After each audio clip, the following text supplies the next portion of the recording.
Well, hi, everybody. Well, here at Friends Talk Money, we often talk about how to retire, but today we really have the authority on that.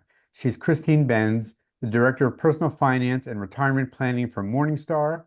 But more importantly for us, she's the author of the excellent new book, How to Retire 20 Lessons for a Happy, Successful, and Wealthy Retirement. Hi, Christine. Hi, Richard. Hi, Terry. Hi, Pam. Good to see all of Hi, good to you. see Great, you. great to see you.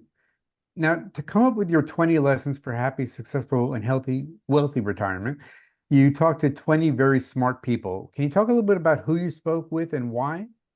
Yeah, the book, I knew I wanted to have a book about retirement that was not just financial, even though I've spent most of my career focusing on the financial side of the ledger.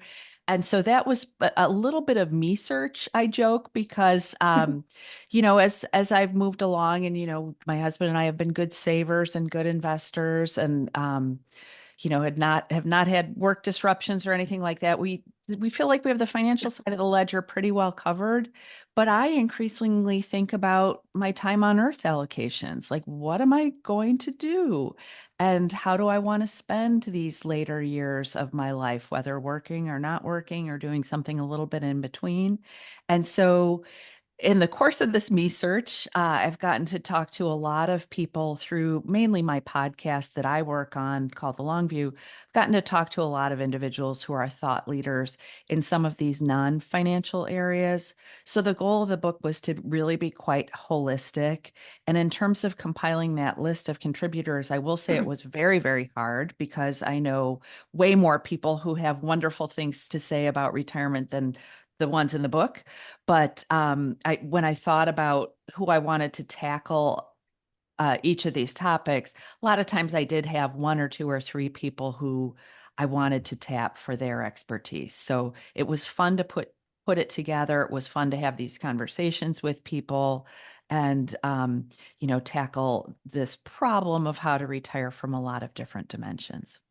Maybe you can talk a little bit about just the range of people, because they were not all investment managers, although some of them were, right? That's right. So, Laura Karstensen at Stanford is an expert on longevity. She talked to me about relationships mainly, what makes people happy in retirement. Well, it turns out being loved, loving other people, just as it was throughout our accumulation years, that's what really matters in terms of human happiness. So we talked about that. I talked about healthcare with Carolyn McClanahan, who is a financial planner, but also a medical doctor, and also just a really an empathetic human being who's used to dealing with people on matters of aging. So we talked about all different dimensions of the healthcare in retirement, including the financial dimensions as well as some of the lifestyle considerations. I Hmm. talked to Mark Miller about housing and came away from that conversation with the sense that that's really quite an underexplored dimension of really wealth throughout our years, but especially in retirement. And so Mark and I just had a fabulous conversation about kind of thinking about housing decisions, thinking about getting ahead of them. Mark made, I think, such a poignant point that you don't want to put your kids in this position of making housing decisions for you, which is Mhm. unfortunately the way it ends up for a lot of people. That ideally you should try to sort of look forward a little bit, think about what you want. And get in the driver's seat rather than leaving your kids with these really difficult decisions and maybe a too large, really stuffed house to have to sort out. Try to be in charge of that decision making. Great, thank you. Now, I know Pam and Terry are huge fans of yours, as am I, and I know they love the book too. Before you get to tell us about some of those ideas on how to retire, maybe Pam and Terry, any thoughts about the book or how to retire? Pam, do you want to start? Sure. First of all, I'm just so happy that you wrote this book, The 20 Lessons. I just feel like you've pulled together because I think of you, as knowing you, like going back, like I started to say at the beginning of the show before we actually started recording since 1998. And of course, follow and read. I think of you as like the portfolio doctor for retirement, but I love the fact that this is branching out and it's saying you can't really do that. until and unless you also pull in these important considerations and then tapping into those pieces. And that's so much of what we talk about on this podcast. So it's just a delight to have you here. I love that, Pam. Thank you so much. And, I always like to approach these things with a sense of humility. Like, I don't have all the answers. I do know, as you said, that my main focus has been this whole like portfolio construction, thinking about a sensible way to asset allocate for retirement, but that's such a small piece of it. And we have these deep wells of expertise in all these other areas, Social Security, healthcare, housing, and on down the line. And so I loved just leveraging all of that expertise in one place. So thank you for that. That means a lot, Pam. Okay, let me pile on here. I'm every year, it seems like every year one book somewhere stands out. And I write a column about it. And we're late in the year now. And I'm looking forward now to writing, now that I've read the book, writing a column saying this is the one book Oh, that you must read this year. And I look at it, I'm going to say this to everybody listening to our podcast, that I have written for many years about retirement. In fact, I think it's about almost 30 years ago that I wrote the book, The Savage Number: How Much Money Do You Really Need to Retire? And for me, from my perspective then, as opposed to now, it was all about financial. It was all about the number. Well, it was about insurance and long-term care insurance and getting to your number, and will it be enough, and how do you withdraw it? And it was all money focused. I understand that. But as I get there, I realize my generation, which is good half step ahead of you, is looking at retirement and being shocked. The leading edge baby boomers, my dad never retired. They made him quit his job selling real estate when he was in his 80s, and we never really had a pattern for retirement because there was that old, you're 65, you work for 40 years, you get a gold watch and you'll get a pension and goodbye.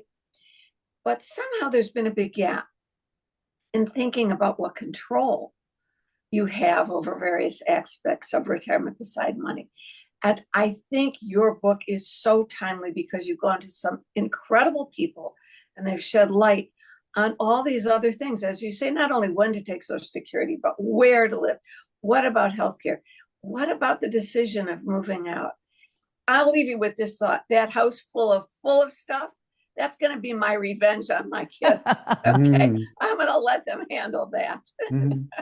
well, Terry, thank you so much. That means so much to me coming from you because you have made such a huge contribution throughout your career. So thank you for that. Yeah. But I love what you put your finger on, which is that to my mind, the border between work and retirement is becoming increasingly porous for many of us. It sounds like your dad was ahead of his time, where he was continuing to do what he enjoyed later. But I think many people have gotten the message. Laura Carstensen from Stanford made such a good point in the book. She was like, working is good for people. The way we work in this country is all wrong. That you get people who have worked so hard that they're completely burned out by the time they hit retirement. All they want to do is sit on the couch and watch TV. Turns out that doesn't really make you happy. So ideally, you would try to phase into retirement if you could a little bit, that we would all kind of think about about taking parts of work that we enjoyed and trying to carry them forward with an eye toward giving ourselves a sense of purpose. Identity is super important, that many people, if they do have a hard stop with work, there's a loss of identity that can accompany that change. And this is particularly true for people in kind of high status professions like doctors and attorneys and so forth. But I think it's true for a lot of us that, if you retire, you kind of walk around in the world and say, hey, don't you know who I once was? Don't you know what I did? I used to be. Exactly. Exactly. And so if you can make that a little smoother for yourself, I think that redounds to the benefit of your plan. So I like that people are thinking more broadly about retirement and what it might look like. Like it's not just hanging it up and So retreating to the couch.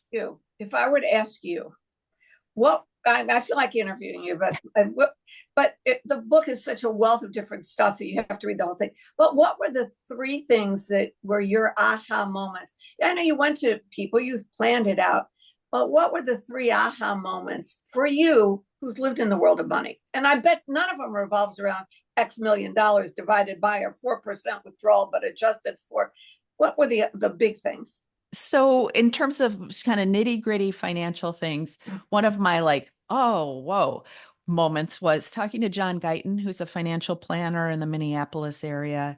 And so we were talking about the 4% guideline for retirement spending, which basically holds that you would spend the same amount on an inflation adjusted basis throughout your retirement.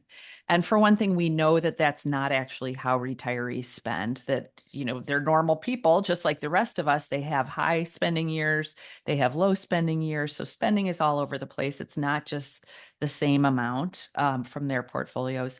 But Jonathan's work has been about why you should be sort of variable with your portfolio withdrawals if you can, and ideally kind of plug into what's going on in your portfolio and take a little bit less in the periodic down years and take more in years when your portfolio's up.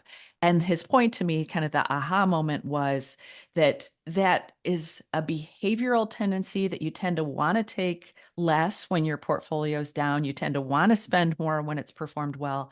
It aligns perfectly with what's good for your portfolio.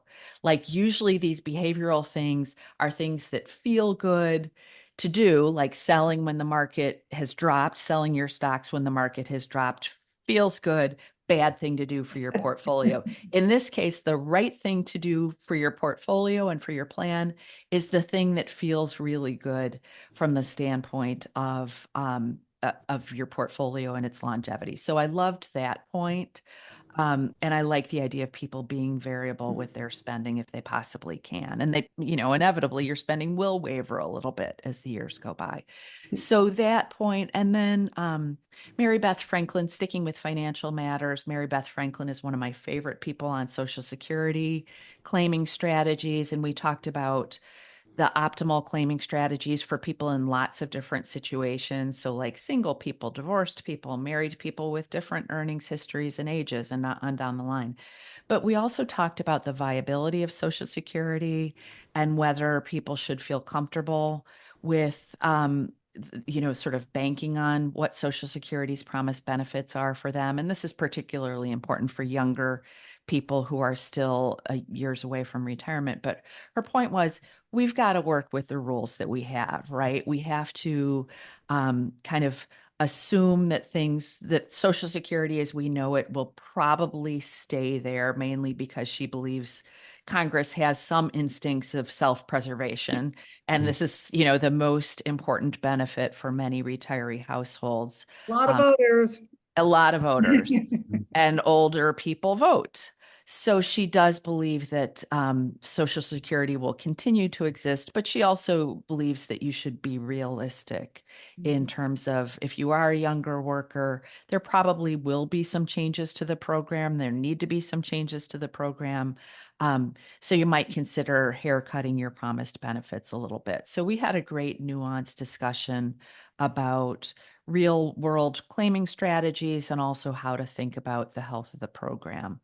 Um, then, in terms of a non-financial conversation, I'll come back to that Laura Karstensen conversation where she talked about friends networks, and obviously they're super important for us throughout our lives, but they tend to get a little smaller as we age. And some of this is for sad reasons that you might have people move away or die as you age, so of course that's a sad thing. But some of it is kind of self-selected, that we become a little bit more selective when we see that our time on earth is shrinking a little bit. We're a little bit more considerate about who we want to spend time with.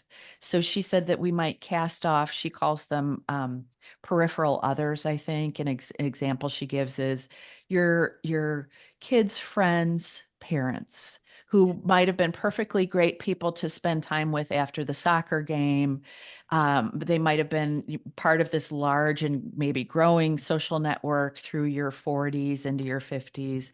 But then you just decide that you have other people, the people who you leave that meeting with them and you're walking on air because you feel so well understood.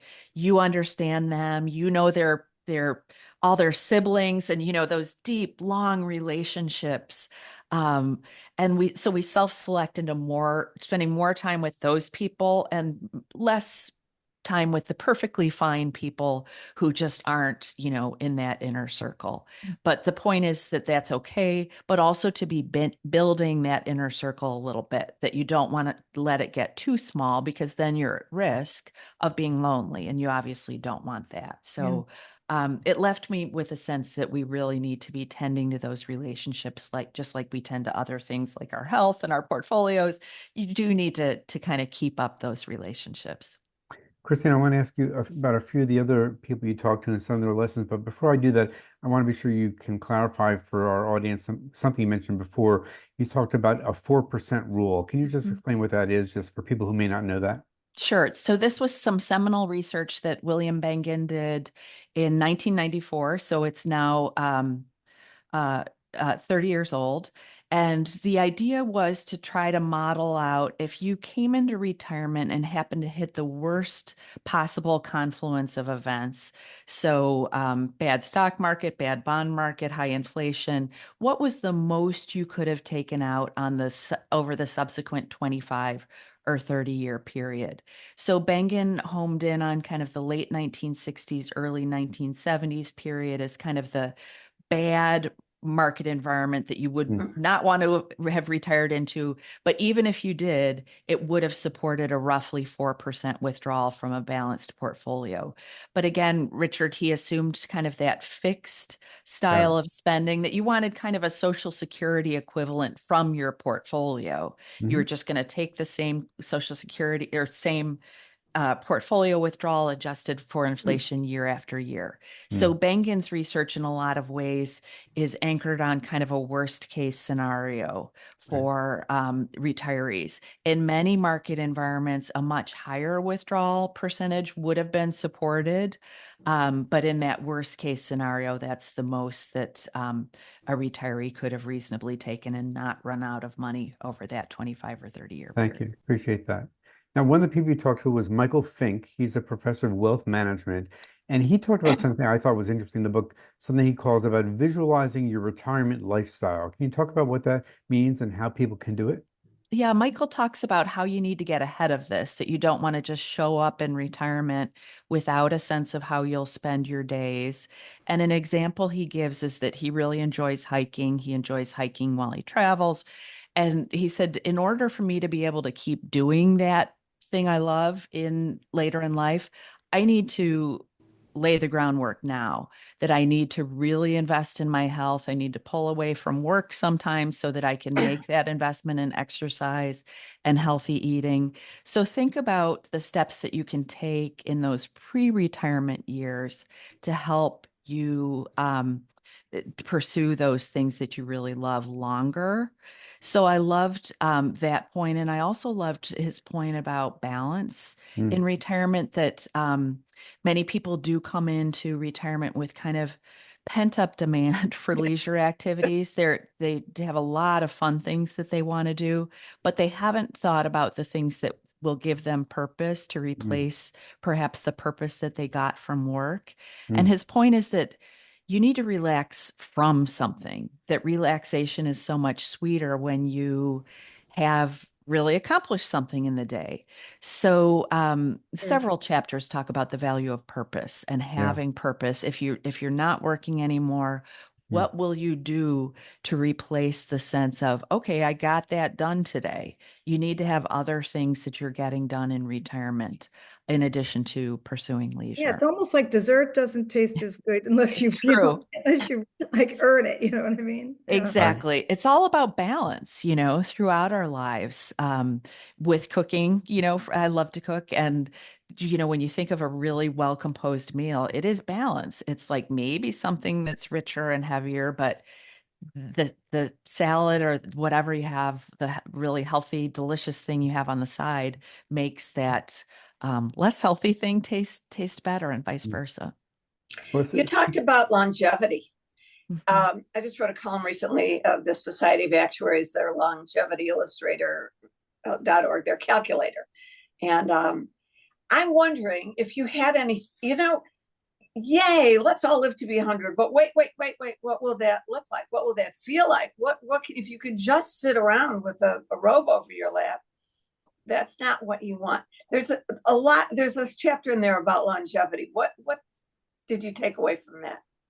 So much to say there, Terry, on that topic of longevity, but it's true that you do have to kind of visualize yourself moving through the retirement life cycle. I think it's kind of the human condition that we want to believe that the body we're in today, that it will ever be thus. We're a little bit in denial, frankly, about aging and what it might mean.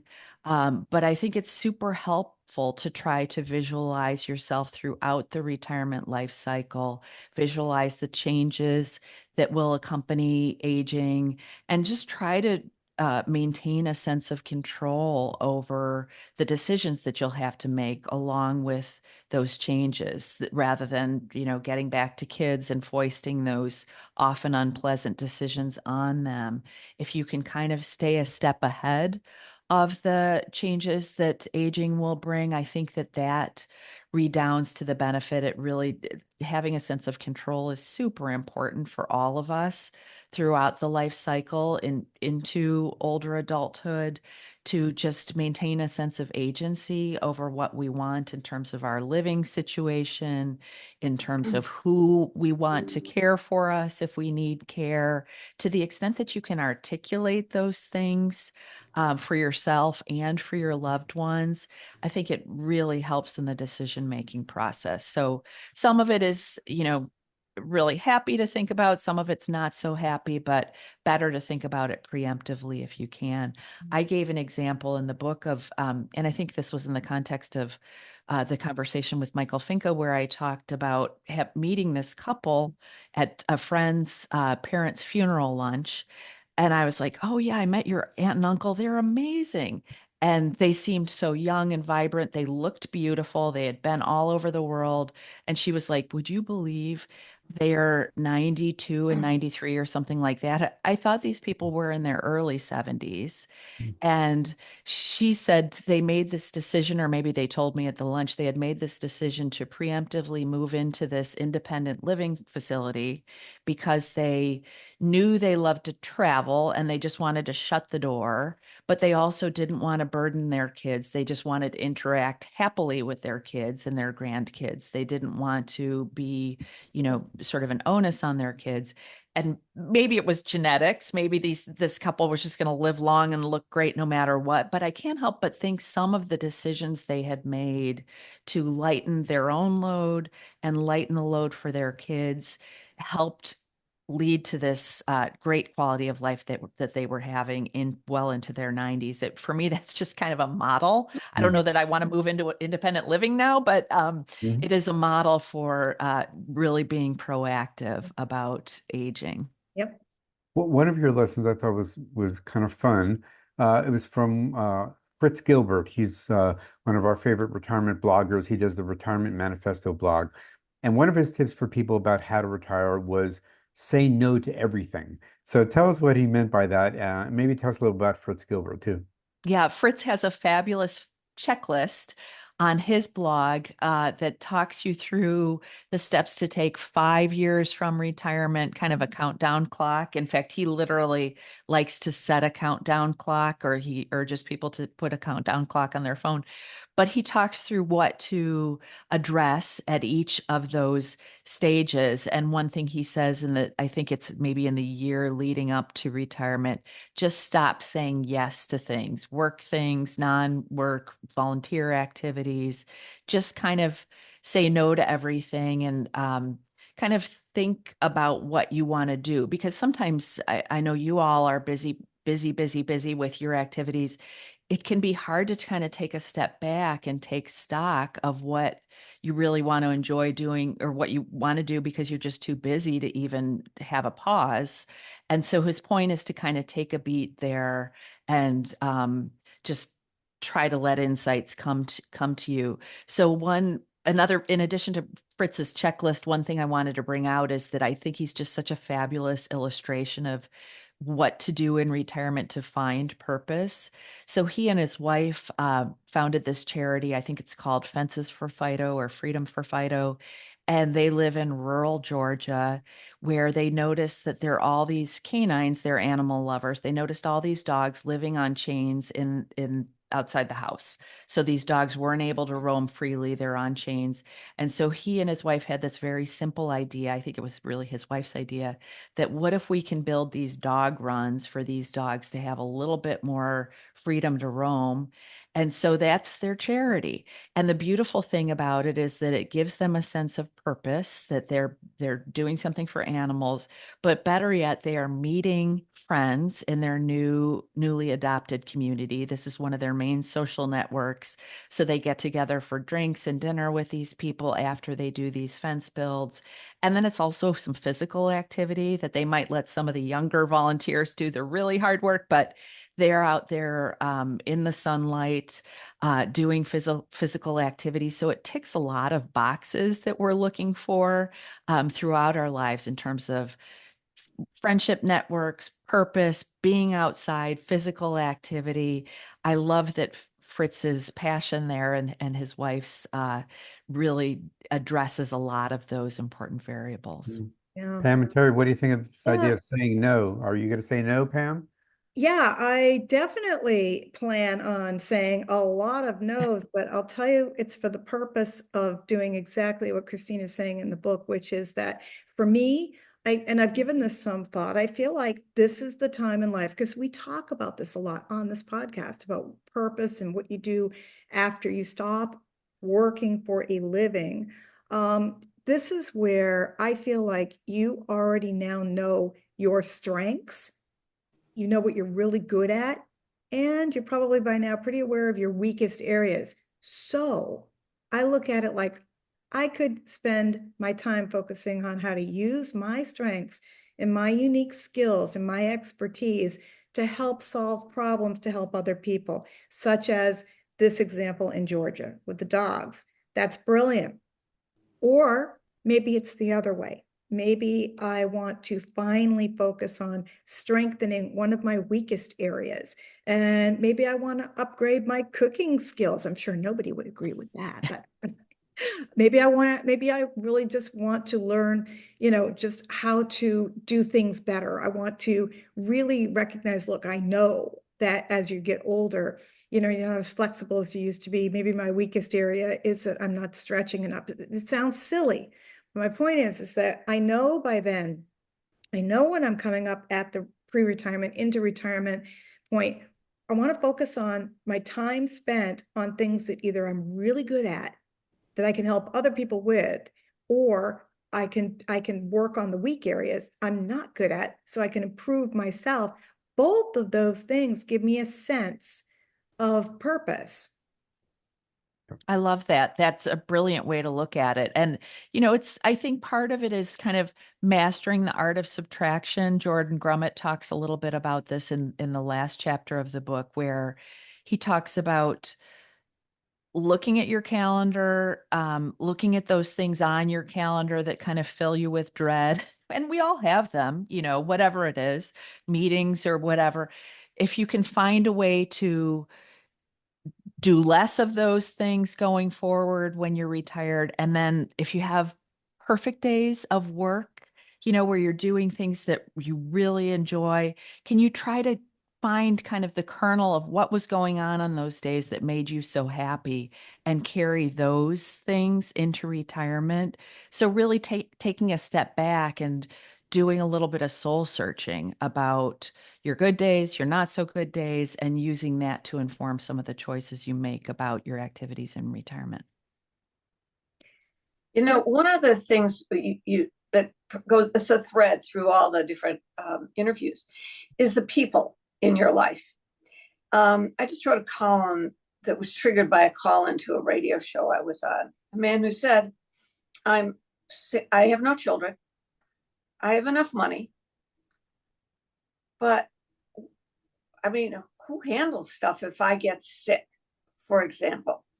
I think if you have children, suddenly when you reach a point where your kids are younger, smarter, and at least as together as you ever wanted them to be, and you realize you've become your mother, and you know that's a big flip. But at least you have children that will are there for you. Or if you have younger friends, who would you call if you were running to the hospital? Who would you call that would come and meet you there? And what happens particularly to people who are retired and their network was great while they were working? They have younger people in the office they were included in because they're the cool people, but now you are not there. Have you given any thoughts to how to maintain different relationships besides with your doctors who you start to see so much more frequently? You don't know how that could have happened. What was that all about?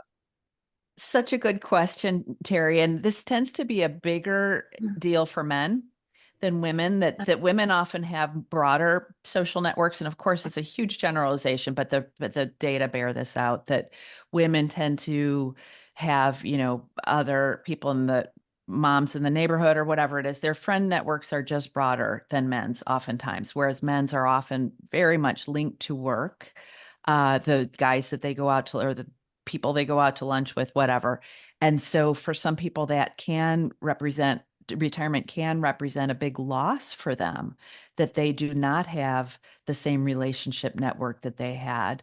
I talked to Fritz Gilbert and a few other people about that in the book. And Fritz made the point that, you just have to put yourself out there, put yourself in situations where you will meet other people, try different activities, try pickleball or try some volunteer activity, but just put yourself in situations where you'll meet people, because loneliness truly is an epidemic in our culture, not just among older adults, but older adults do experience it at high percentages.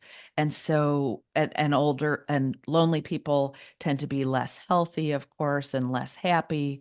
So there are a lot of reasons to avoid being that lonely person, but you do kind of have to stick your neck out a little bit. If you're coming into retirement and a lot of your social interactions are coming through work, it really pays to think about where you will meet people outside of that. The research is very clear that watching TV, staying at home, staying in your house, even though you might feel like that's what you want to do because you haven't had time to really do that, as a long-term retirement plan, it's not a great plan. You need to put yourself out there. Makes sense. Christine, Richard, I can't help it. We've got a conversation with Christine here. I've got to get my one portfolio question in. And it has everything to do with retirement portfolio, okay?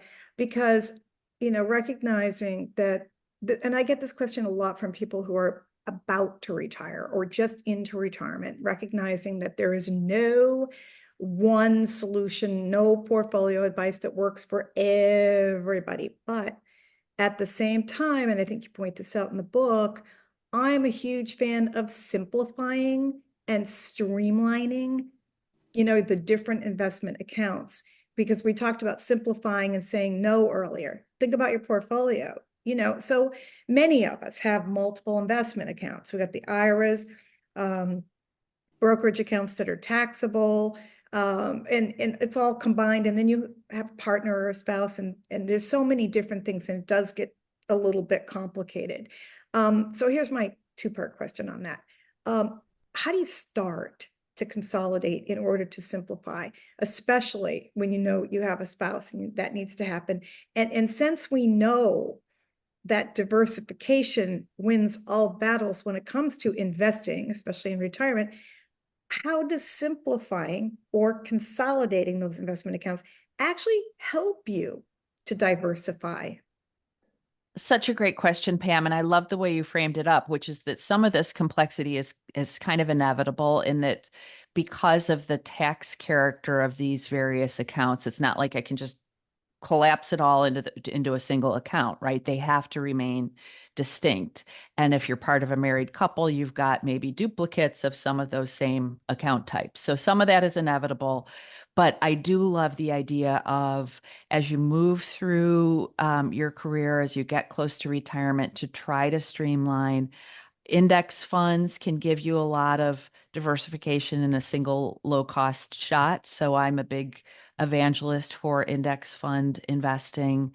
Um, and so I think those will get you a lot of the way there. The tricky part is if you have that taxable brokerage account, you have to be a little bit careful about any makeover that you give it. If you're selling long held positions, well, there's a tax bill. So you need to take that fairly slow. Um, but I do like the idea of, as retirement approaches, getting a second set of eyes on your plan. So even though I love DIY type investors, and I don't think it's that hard to be a disciplined DIY investor if you're committed to investing that way, when retirement hits, I love the idea of bringing on some kind of financial advisor, planner to get another set of eyes on that plan.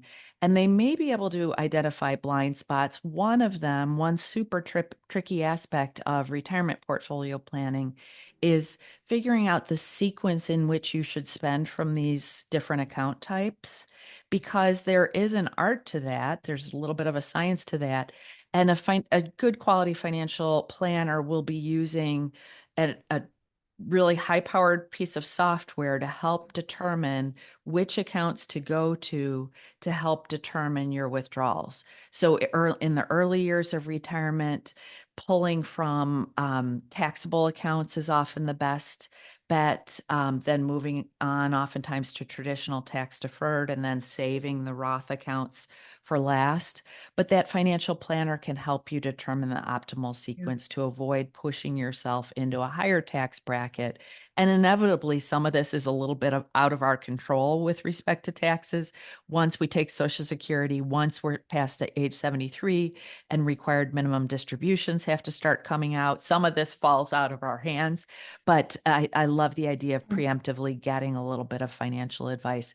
Not saying you have to sign on with a financial advisor forever and ever, but maybe paying someone for a per engagement checkup, or someone you might pay on an hourly basis to do a little bit of analysis for you and give you a little bit you're of help. talking to Pam's sweet spot, Wealth Rant, the only fiduciary advisors.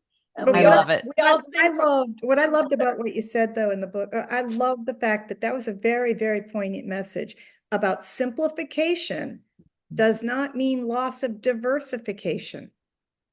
That's key. So that's my one portfolio question. No, it's super excellent. It's an excellent point. And the point is, with simplification, like things like the 4% rule and some of these rules of thumb that people use, they're fine as a starting point when you're 10 years from retirement. But when the rubber meets the road, when you're in retirement, you do need to get some help, I think, unless you're a financial advisor yourself. But you probably need to pay someone. And that'll also give you a sense of peace of mind. Like maybe your calculations are perfect for all I know, but just getting a professional set of eyes on your plan is money well spent, I think. Well, I want to ask you almost the opposite, which is you like to say sometimes that people shouldn't look at retirement as a math problem. So why do you say that? Yeah. Well, I say that because, one thing we talked about at the beginning was just that having your financial ducks in a row is crucial. You really can't proceed into retirement without that, but it's only a piece of it. That figuring out what you'll do with your time, figuring out what healthy habits you'll try to practice throughout retirement, figuring out what's going to give you a sense of purpose and relationship, all that stuff is even more important in my mind than the financial piece. The financial piece is kind of table stakes, but to have a happy and successful retirement, you need to be putting equal or if not more weight on all of those non-financial factors. That's the point of the book. That's the nugget. If I was still in TV land, that was the soundbite. I just, before you close, Richard, I know we're coming down to the end. That is what a generation has yet to understand. My parents' generation retirement was when you stopped work, and you didn't live very long. But my dad lived to be in his mid-90s. But our generation has to treat retirement not only as a financial and work event, and nobody's laid out the roadmap the way you have done with all these different interviews. But I think that's the critical message of this book. Again, I'm really glad you wrote it, Richard. I'll let you wrap. I know we're at the end. Well, Terry, can I jump in real quick? Sure. Please, sure. Because one point I want to make, every time I say I've been working on this book, someone will say, you have to meet so-and-so. You have to meet this person I know who has done retirement really, really well, who's done, kind of a Fritz Gilbert type of thing. The good news is there are examples all around us. There's someone probably in your neighborhood or in your friends network who is exemplifying all of these great things. Yeah. And so I would say just take a second, think about those things. And then also on the other side of the ledger, think about that person who had kind of a sad and depressing retirement. And there are unfortunately plenty of examples for all of us in our lives. Think about those people and what their habits were. You don't have to, it's not like these people are one in a million. They're all over the place. So just kind of tap into your own knowledge base, your own network, and you'll find some examples of what to do and what not to do, I think. The one last question I was going to ask, Christine, is you're not retired, not anywhere close to retired, but I've read in your Morningstar columns that you've taken some sabbaticals. And so to me, I feel like you like the idea of kind of taking some test drives before you retire. I wonder if you could talk about that. Yeah, Morningstar has a wonderful sabbatical program. Every 4 years, we get 6 weeks off to just do whatever. And so we've had some people do incredibly challenging things like climbing mountains or, translating poetry from the Greek or what, just great projects. And then, Awesome. other people have taken the time just to spend great time with young kids or whatever the case might be. So it's a lovely program. But in recent years, as I've gotten, a little closer to retirement, I've been just using it to kind of dabble with, well, what do days feel like? And trying to reach conclusions about how it would feel to have that level of freedom. One thing I've loved from that experience is just having a little bit more time to experiment with things, like just to be the person when you're driving to say, oh, you go ahead. I'm not in a rush to go anywhere. That's so fun. Or just, there was one day on my recent sabbatical, I was in this local antique mall, which I love to go. And I had walked there and the rain started coming down in buckets. So I was stuck in there for basically like 3 hours, just amazing, unscheduled, unstructured time. So I love the idea of anyone embarking on retirement, at least even if you don't have a formal sabbatical program through work, just spend a little bit of unstructured time getting to know yourself a little better. When you're busy and you're structured, it can be hard to really tap into what you really love to do. So I love the idea of people, even if they don't have that kind of great program that Morningstar offers, taking a little bit of unstructured time. And look for a rainy place to do it, I think. Exactly. Right.